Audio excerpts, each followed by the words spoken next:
پہلی شرط یہ ہے کہ بندہ مومن ہو. بندہ کیا ہو؟ مومن ہو. اب بندہ مومن ہے اور پھر وہ حج کے لیے یا عمرے کے لیے گیا ہے تو محبوب پیغمبر نے فرمایا اگر اس نے حج اور عمرے کے پورے آداب بجا لے رجع کیوم ولدتہ امہ، کس طرح پہلے دن ماں کے پیٹ سے بچہ جنم لیتا ہے گناہوں سے پاک ہوتا ہے، یہ بندہ بھی گناہوں سے اس طرح پاک اور صاف ہو جاتا ہے. دوسرا مسئلہ، سب سے پہلے بندہ جو ہے نا احرام کی چادریں ڈالتا ہے. احرام کی چادریں ڈالتا ہے تو یاد رکھیں احرام کی چادریں جو ہے نا یہ سبق دیتی ہیں کہ اللہ کے نزدیک سب انسان برابر ہیں.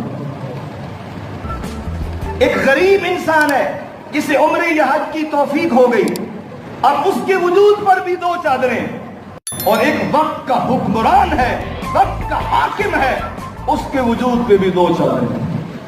یہ 2 چادریں پیغام دیتی ہیں کہ اللہ کے نزدیک سب انسان کیا ہے؟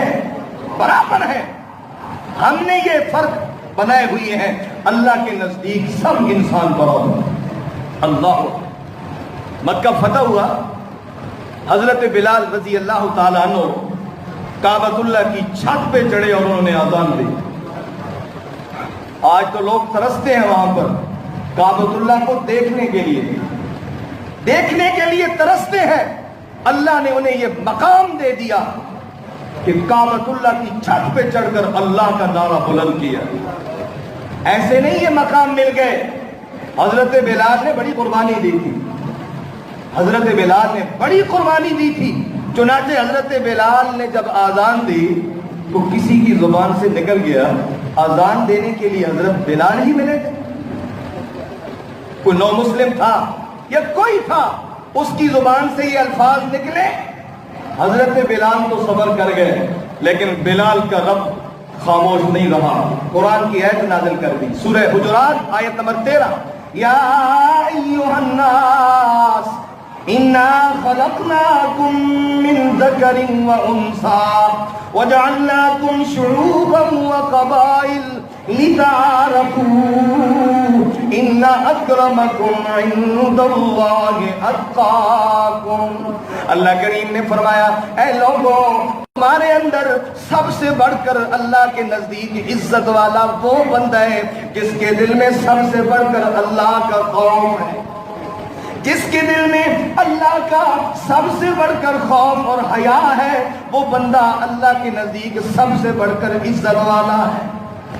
تو ایک تو احرام کی چادریں یہ سبق دیتی ہیں کہ سارے کے سارے لوگ اللہ کے نزدیک برابر ہیں.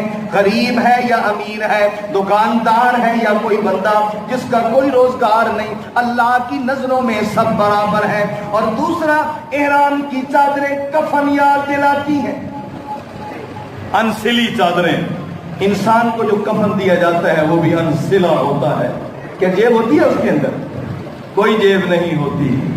قرآن مجید پڑھیے، اللہ اکبر، سورہ انعام، وَلَقَدْ جِئْتُمُونَا فُرَادَىٰ كَمَا خَلَقْنَاكُمْ أَوَّلَ مَرَّةٍ وَتَرَكْتُم مَّا خَوَّلْنَاكُمْ وَرَاءَ ظُهُورِكُمْ.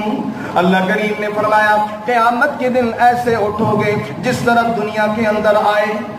دنیا کے اندر جب بندہ بچہ پیدا ہوتا ہے اس کے وجود پر کوئی کپڑا نہیں ہوتا، اس کے سر پر کوئی کپڑا نہیں ہوتا، پاؤں میں جوتا نہیں ہوتا، بے ختنہ ہو کر آتا ہے. اسی طرح نبی پاک علیہ السلام نے فرمایا انکم محشورون الی اللہ یوم القیامت حفاۃ عراۃ غرلا. آپ نے فرمایا قیامت کے دن لوگ اٹھیں گے، سر پہ کوئی کپڑا نہیں ہوگا، جسم پہ کوئی کپڑا نہیں ہوگا، پاؤں میں جوتا نہیں ہوگا، بے ختنہ ہو کر اٹھے. وَلَقَدْ جِئْتُمُونَا فُرَادَىٰ كَمَا خَلَقْنَاكُمْ أَوَّلَ مَرَّةٍ. انسان دنیا میں آیا تو خالیات، دنیا سے گیا تو خالیات.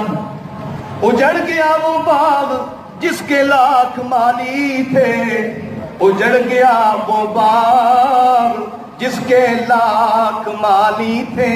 سکندر گیا جب دنیا سے تو دونوں ہاتھ خالی تھے.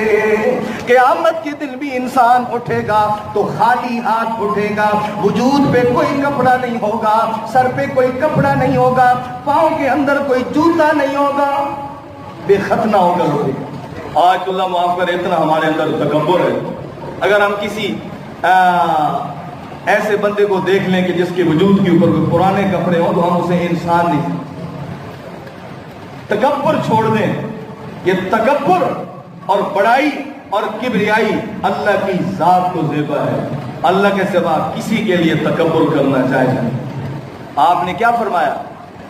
العجز فخری، عجز عاجزی اللہ کے در میں درماندگی، کمائیگی، بے بضاعتی، اور اللہ کے در میں بے بسی کا اظہار کرنا، یہ مجھے سب سے زیادہ محبوب اور پسندیدہ ہے۔ اللہ اکبر کبیرہ۔ اس واسطے شاعر آتا ہے نا،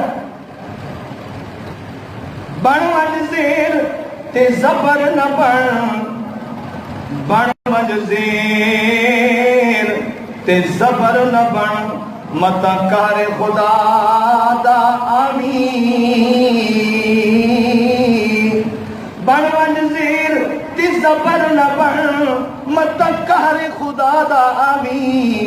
خدا دی کہ مخلوق تے ظلم نہ کر، متا کہر خدا دا آمین۔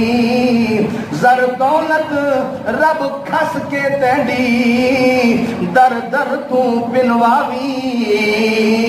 او ڈر وند خدا دے کہر غضب تو خاکی، رب رحمت فرماوی۔ انسان کو اللہ کے قہر غضب سے ڈرنا چاہیے، یہ نہیں کہ چار پیسے آ جائیں تو انسان متکبر ہو جائے۔ تو یہ جو دو چادریں ہیں نا، یہ ایک تو کفن کی یاد دلاتی ہیں، اور دوسرا یہ سبق دے رہی ہوتی ہیں کہ انسان اللہ کے نزدیک سب برابر ہے۔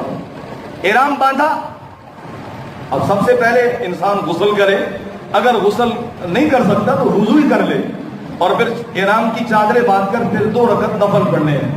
یاد رکھو یہ 2 رکعت نفل پڑھنے ہیں سر ڈھک کے، ابھی تک نیت نہیں کی ہے احرام کی، عمرے کی ابھی تک نیت نہیں ہوئی، لہٰذا یہ نفل جو پڑھنے ہیں سر ڈھک کے پڑھنے ہیں۔ وہ احرام کی چادر سر پہ کر لیں، ٹوپی کر لیں، جب آپ 2 رکعت نفل، اور یہ 2 رکعت نفل پڑھنے یہ مسنون ہے، کہ نبی علیہ السلام کی سنت ہے۔ جب آپ 2 رکعت نفل پڑھ لیں گے تو پھر اس کے بعد نیت کریں گے، اللہم انی ارید العمرۃ فیسرھا لی وتقبلھا منی۔ اگر عربی نہیں آتی تو اپنی زبان میں کر لیں، یا اللہ میں عمرے کی نیت کرتا ہوں، اس عمرے کو میرے لیے ایک تو آسان کر دے اور میری طرف سے قبول بھی فرما۔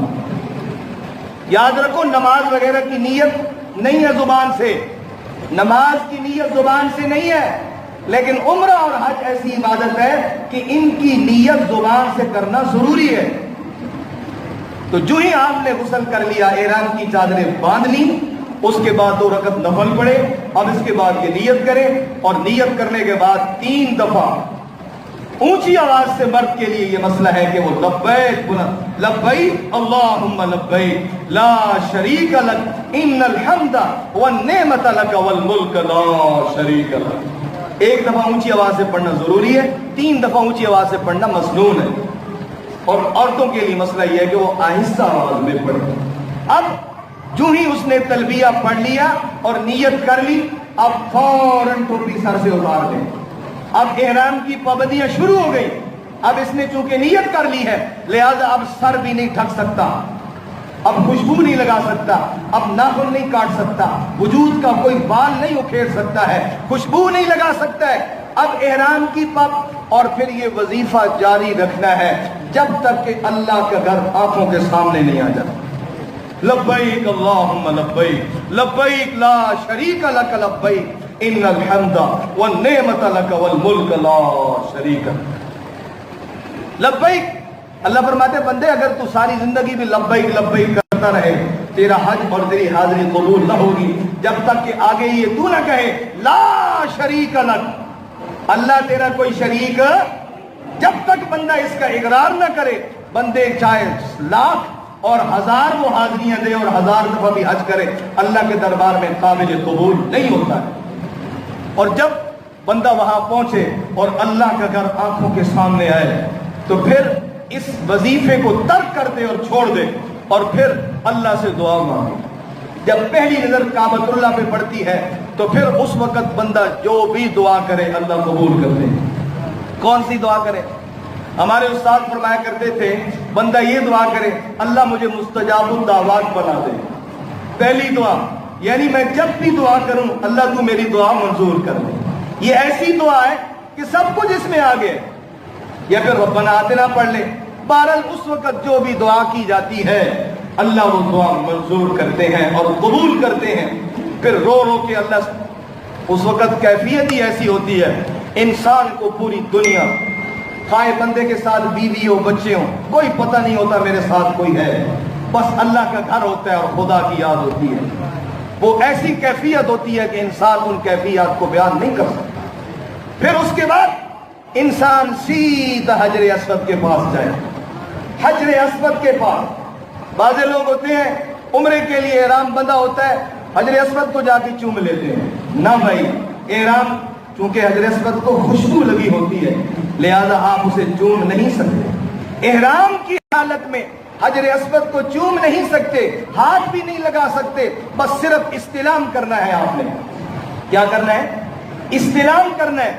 یوں اپنے ہاتھ دونوں کر لیں یا ایک ہاتھ, اور یہ تصور کریں کہ میں نے ہاتھ جو ہے حجر اسود پہ رکھ دیا اور دعا پڑھیں بسم اللہ اللہ اکبر وللہ الحمد والسلام علی رسول اللہ.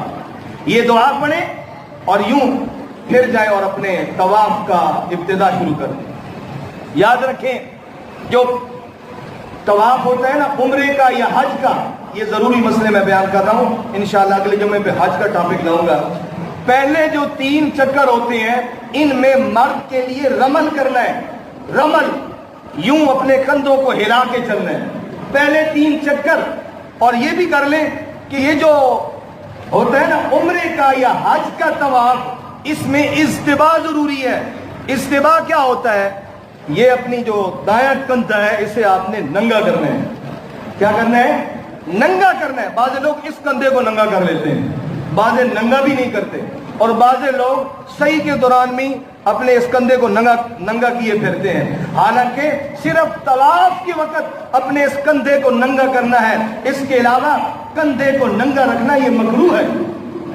صرف طواف کے دوران اجتباء ہے, اور طواف بھی وہ یا جو عمرے یا حج کا طواف ہے. ایک بندہ ویسے طواف کر رہا ہے تو اس کے لیے ضروری نہیں ہے کہ وہ کندھے کو ننگا کرے. سمجھ آئی؟ اگر بندہ احرام کی حالت میں ہے تو پھر حجر اسود کو ہاتھ نہیں لگانا, چومنا بھی نہیں. اس کے بعد رکن یمانی ہے. ویسے مسئلہ ہے کہ اگر بندہ احرام کی حالت میں نہیں ہے, اسے توفیق مل رہی ہے, آسانی سے پہنچ سکتا ہے, تو حجر اسود کو چومے, اسے بوسہ دے. اور رکن یمانی کو ہاتھ لگانا مسنون ہے, بوسہ نہیں دینا, ہاتھ لگانا مسنون ہے. اور اگر بندہ احرام کی حالت میں ہے تو پھر صرف استلام کرے, اور رکن یمانی کو بھی ہاتھ بھی نہ لگائے, اشارہ بھی نہ کرے. احرام کے علاوہ ہے تو حجر اسود کو چوم سکتا ہے تو چوم لے یا پھر استلام کر لے, اور رکن یمانی کو ہاتھ لگا سکتا ہے تو ٹھیک ہے. اگر ہاتھ نہیں لگا تو پھر اشارہ ضروری نہیں ہے. بعض لوگ اسے بھی اشارہ کر رہے ہوتے ہیں استلام, بعض لوگ مقام ابراہیم کو استلام کر رہے ہوتے ہیں. بڑی جہالت ہوتی ہے, خدا کی قسم. وہاں پہ جا کے دیکھتے ہیں لوگ اتنا خرچہ کر کے جاتے ہیں لیکن کوئی مسائل کا پتہ ہی نہیں ہوتا. مقام ابراہیم کو چوم رہے ہوتے ہیں اور کہا کہ ہم نے جی حجر اسود کو میں نے اتنی دفعہ چوم لیا, پتہ ہی نہیں ہے کہ حجر اسود کیا ہے اور مقام ابراہیم کیا ہے. تو یاد رکھیے یہ 7 چکر, پہلے 3 چکروں میں رمل کرنا ہے, اور ہر چکر کی اختتام پر حجر اسود کو استلام کرنا ہے. استلام اسی طرح جب 7 چکر مکمل ہو جائیں گے اس کے بعد پھر استلام کرنا ہے. 7 چکر اور 8 استلام کرنے ہیں, اور اس کے بعد کیا کرنا ہے؟ وَاتَّخِذُوا مِن مَقَامِ إِبْرَاهِيمَ مُصَلًّى. حضرت عمر رضی اللہ تعالیٰ عنہ نے خواہش کی تھی, اللہ کے رسول میرا دل کرتا ہے کہ مقام ابراہیم پہ 2 نفل پڑھے جائیں. نبی پاک علیہ السلام نے فرمایا میرا بھی دل ہے لیکن میں اپنی طرف سے شریعت نہیں بنا سکتا, شارع تو اللہ کی ذات ہے, میں تو شارع ہوں. شریعت کی وضاحت کرنے والا, شریعت بنانے والا خدا ہے. چنانچہ حضرت عمر کی خواہش قرآن بن کر نبی پاک علیہ السلام پہ نازل ہو گئی, وَاتَّخِذُوا مِن مَقَامِ إِبْرَاهِيمَ مُصَلًّى.